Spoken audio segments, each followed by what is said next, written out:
Good morning, class. Today we'll start with the basic introduction to the trusses and frames. और फिर अगले lectures में we'll study about the numericals on method of joints and method of section. How to find the forces in these members. So, what are trusses and frames? These are the basic structure which are made up of several bars which are riveted or welded together.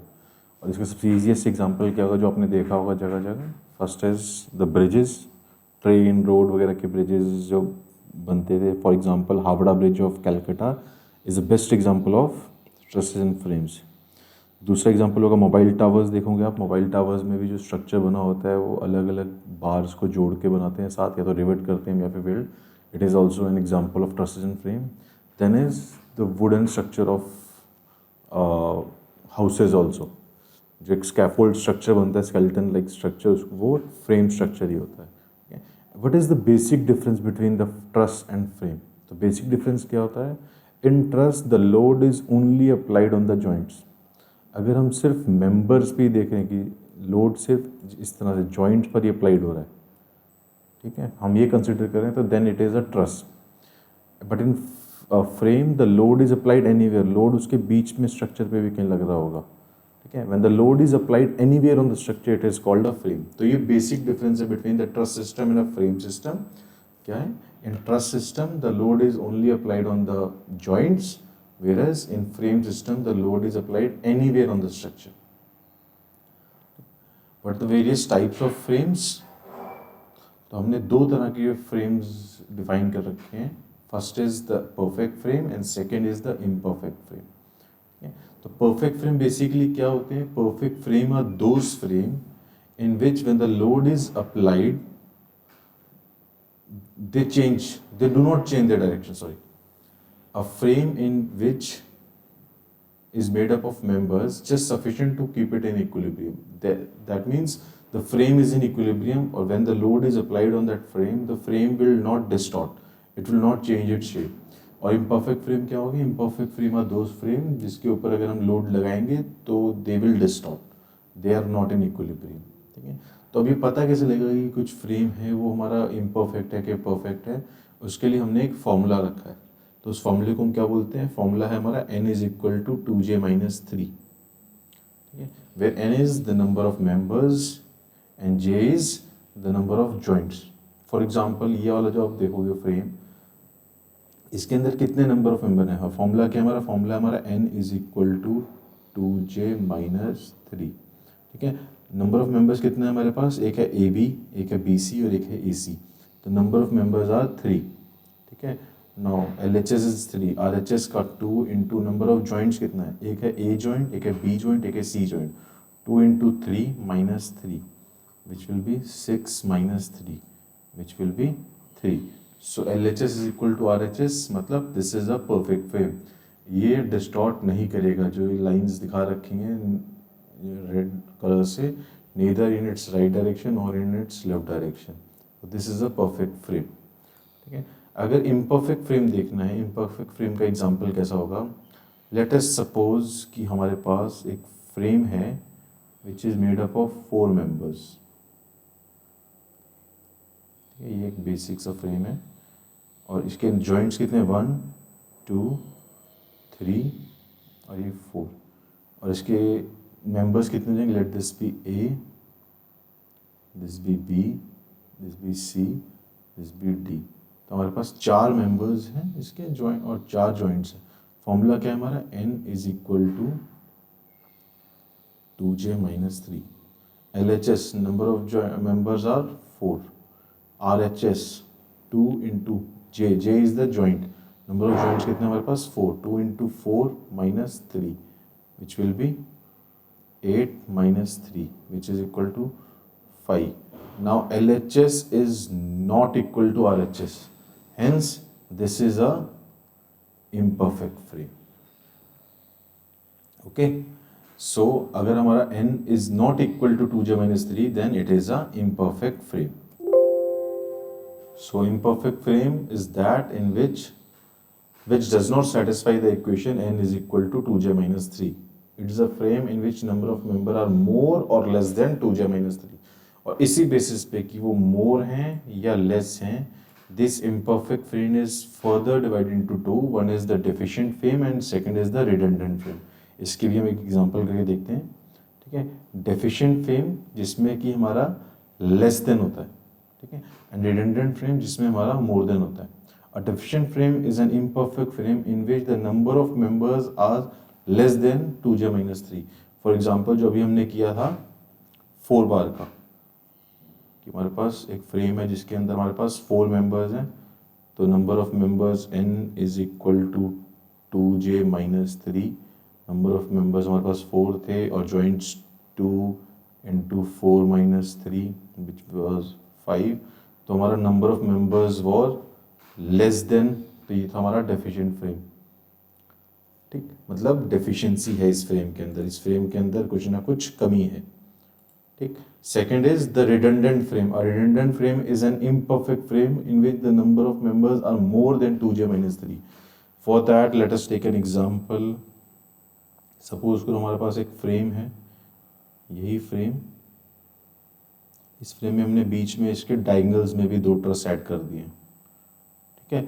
अब हमारे पास formula क्या था, n is equal to 2j-3.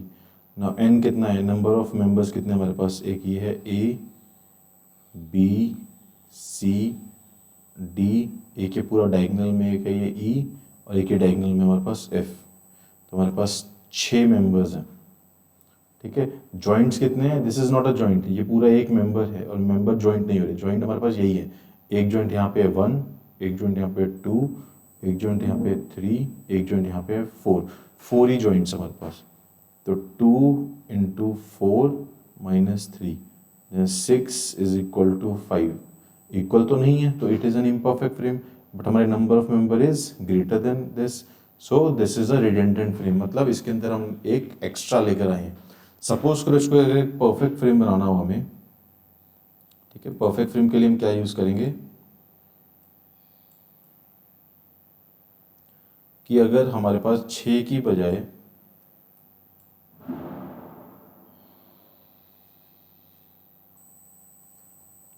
5 members हो. ठीक है. अब देखो इस फ्रेम के अंदर पापा कितने मेंबर्स हैं, 5 मेंबर्स हैं. ठीक है. जॉइंट वही है हमारे पास 4, सो 5 इज इक्वल टू 5. सो ये बन जाएगा हमारा परफेक्ट फ्रेम. ठीक है. अगर सिंपल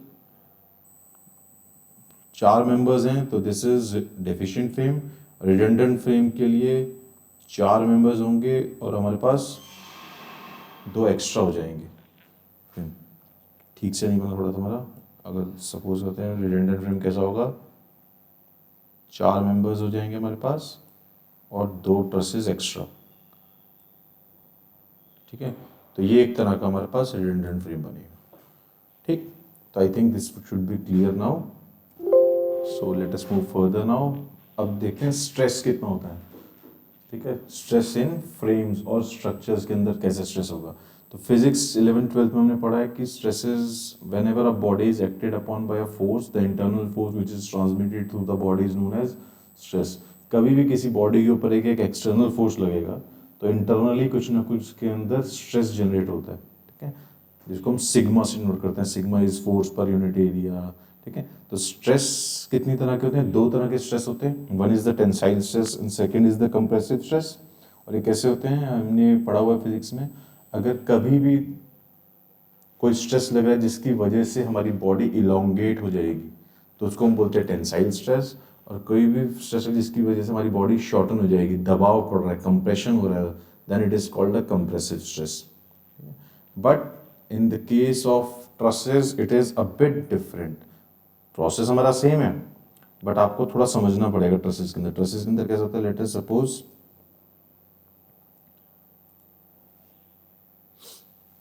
जैसे आपको फिगर्स में दे रखा है, इसको समझाते हैं. Suppose this is a truss.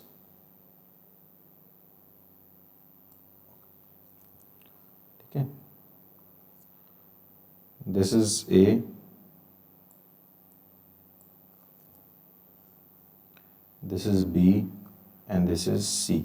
Trusses के अंदर आपको देखना है जॉइंट्स पे कैसा असर पड़ रहा है। सपोज करो अगर ट्रस के अंदर मैंने इस तरह से एरोज लगा दिए हैं, तो देखने में आपको लग रहा है this is a tensile stress, कि arrows are going away from each other, तो ये बीच से लॉन्ग होगा। नहीं, ट्रसेस के अंदर आपको देखना है जॉइंट्स पे कैसा असर पड़ रहा है इन एरोज की वजह से। ये एरो इस जॉइंट के लिए इस जॉइंट को दबा रहा है, this arrow is compressing this joint, this arrow is compressing this joint, then this type of stress will be known as a compressive stress in this stress। ठीक है, आपको joints की तरफ से देखना है। ठीक है, फॉर एग्जांपल मैं कलर चेंज कर लेता हूँ जरा समझाने के लिए। ठीक है, ए बी में मान लेते हैं। ठीक है, ए बी में अगर इस तरह का एरो लग रहा है तो ये एरो इस बी से जा रहा है। ठीक है, it is creating a tension at this point. ठीक है, तो this is a tensile stress. जिस तरह का एरो ट्रस में एक जॉइंट पे होगा, सिमिलर एरो सेकंड जॉइंट पर भी होगा। ठीक है, तो this will be represented by T, tension, tensile joint. कभी भी एरो ऐसा नहीं होगा कि आपने ए की तरफ सिर्फ टेंसाइल बना दिया है और सी की तरफ compressive. This type of arrow will not be there. Either या तो आपके पास टेंसाइल होगा, ठीक है, ईदर या फिर कंप्रेसिव होगा।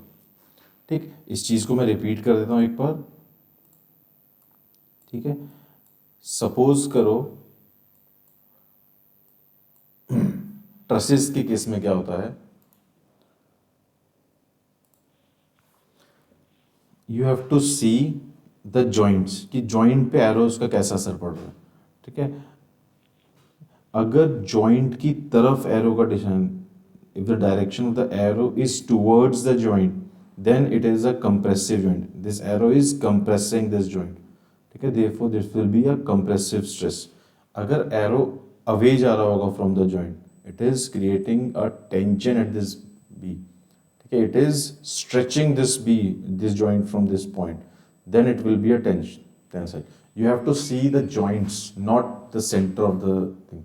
अगर आप क्वेश्चन में क्वेश्चन सॉल्व करके लास्ट में न्यूमेरिकल्स में पुट कर दोगे कंप्रेशन की जगह टेंशन लगा दोगे, तो then whole question will be wrong. You have to see either it's in compression और इट्स टेंशन। और हाँ, नेक्स्ट थिंग, कोई भी स्ट्रेस ऐसा नहीं होगा कि ए पॉइंट पे आपने एरो टेंशन में दे दिया और सी पॉइंट पे आपने कंप्रेशन में दे दिया, यहाँ पे कंप्रेशन हो रहा है, यहाँ पे इस जॉइंट पे टेंशन हो रहा है, ऐसा एरो नहीं होगा बिल्कुल भी। या तो पूरे ट्रस के अंदर कंप्रेसिव फोर्स होगी या फिर पूरे ट्रस के अंदर टेंसाइल फोर्स होगी। This is all for the introduction. एक छोटा सा और assumptions देख लेते हैं। जब अब हम न्यूमेरिकल्स करेंगे जिसमें हमारे पास होंगे मेथड ऑफ जॉइंट्स और मेथड ऑफ सेक्शन, तो कुछ assumptions लेते हैं, एज्यूम करते हैं। ठीक है, और जैसा कि मैंने कहा ट्रसेस के अंदर हमारा सिर्फ और सिर्फ जॉइंट्स पर ही फोर्स लगती है। ठीक है, हमारे पास ट्रसेस में और कहीं फोर्स नहीं लगेगी, वरना वो फ्रेम बन जाएगा।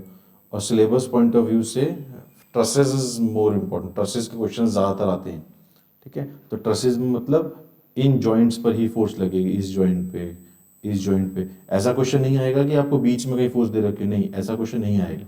ठीक है, ट्रसेस पे ज़्यादातर जॉइंट्स पे फोर्स लगेगी सिर्फ। ठीक, तो क्वेश्चंस करने से पहले कुछ assumptions देखते हैं। What are the assumption for the forces in the member. Assume कुछ assumptions लिया हमने। First is all members are pin jointed. ठीक है, इसका मतलब सभी मेंबर्स पिन जॉइंटेड है, हम जॉइंट्स पे फ्रिक्शन का कोई रोल प्ले नहीं होगा, पिन जॉइंट है क्योंकि वो। ठीक है, second is the frame is loaded only at the joint. जैसा कि मैंने आपको बताया कि फ्रेम अगर सिर्फ जॉइंट पर ही लोडेड है तो वो क्या बन जाएगा, it will be a truss. तो हमारे पास load is only acting only on the joints. Next is the frame is a perfect one, मतलब पूरा स्ट्रक्चर हमारा वो है हमारा इक्विलिब्रियम में।